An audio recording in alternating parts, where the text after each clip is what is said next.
Greetings from Pulse Agenda. Our guest today is Dr. Austin Cooper. I'm sure everyone knows Mr. Cooper through the American National Party and has heard his name. In today's interview, we will be talking about Mr. Cooper's transition to the Republican Party and his goals. First of all, welcome. Could you introduce yourself for people who know you? Hi, welcome. I'm Austin Cooper, a member of the Republican Party. I graduated from the University of Florida and got my Ph.D. I'm currently active in politics in SAGOP'a.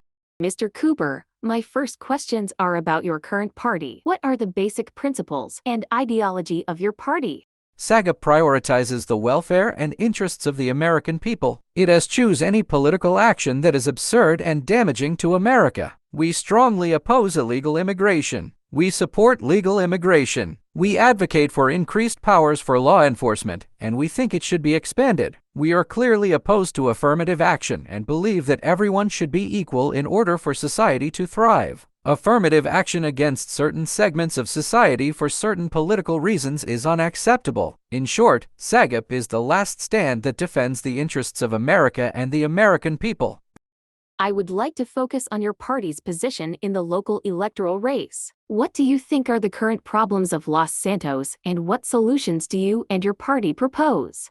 The political landscape of Los Santos has long looked bleak. The Democrats in power are not working and are not listening to the will of the people. Los Santos has serious problems. One of them is gangs. We can solve the gang problem by starting from the ground up. We will identify problem areas and build youth centers there. We will not allow our youth to fall into illegal ways on the streets. We will try to get the young members of existing gangs out of their environment through rehabilitation programs. Of course, law enforcement will have a big role to play here. We'll be conducting operations to identify and neutralize gang activity. But we will focus not only on punitive measures, but also on preventive and rehabilitative approaches. In my eyes, this is the biggest problem in Los Santos right now.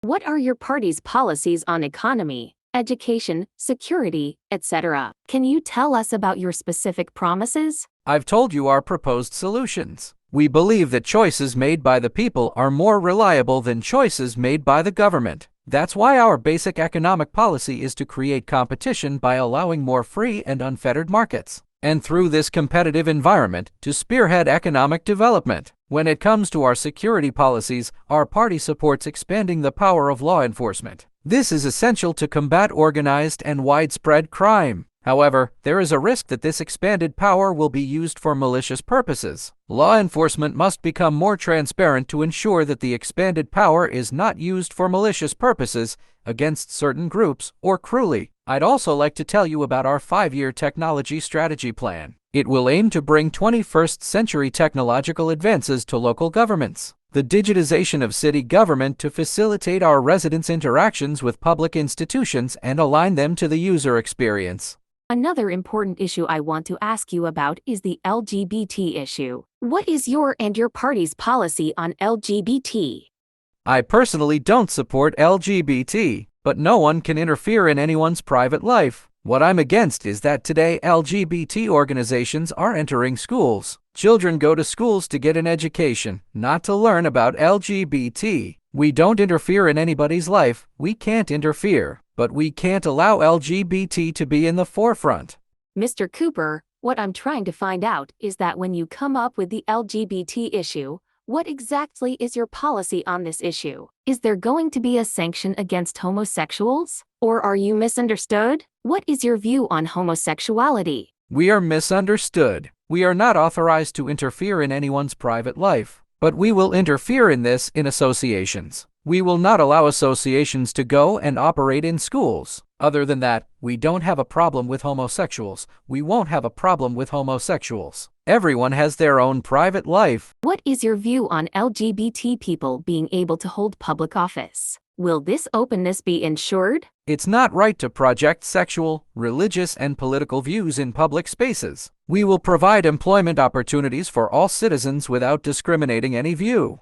My other question is about individual armament. Do your posts on individual armament remain valid in your new party? What kind of policy will you follow? The Second Amendment to our Constitution guarantees every citizen the right to bear arms. Today, gun rights are largely ignored. Citizens can protect themselves by owning guns. Your unexpected resignation as chairman of the American National Party and joining the Republican Party was interpreted as a career climb. There can be sharp changes in politics, but doesn't it create suspicion among the electorate to leave one ideology on the spur of the moment and start supporting another ideology? What is the main reason for such a sharp transition? First of all, the American National Party was a party that defended Republican values. The party that I serve in today also stands for Republican values. This is the political arena. There will always be changes. The important thing is that people don't sell out their principles and ethics. I still stand for the values that I know are right, and I will stand for them. What do you think about your political opponents? How do you respond to their criticism of you? We see that Satan is constantly trying to gain interaction over us. We are trying to break this through social media. They continue to do this as long as they embarrass themselves in public. People see the truth. I am open to criticism, but I will not allow a smear campaign to be started against me. Sir, don't you think your decision to change parties has created political material for Satan?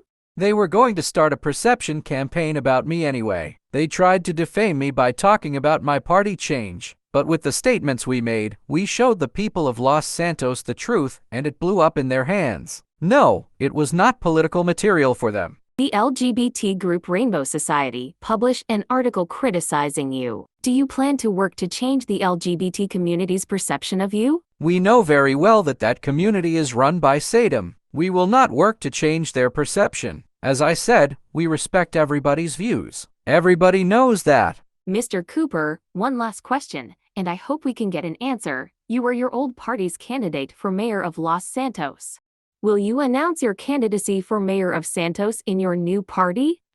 Like I said, that's for the committee members and the party leadership to decide. I'm one of the strong candidates right now. All right, is there anything you want to add? We can take your last message.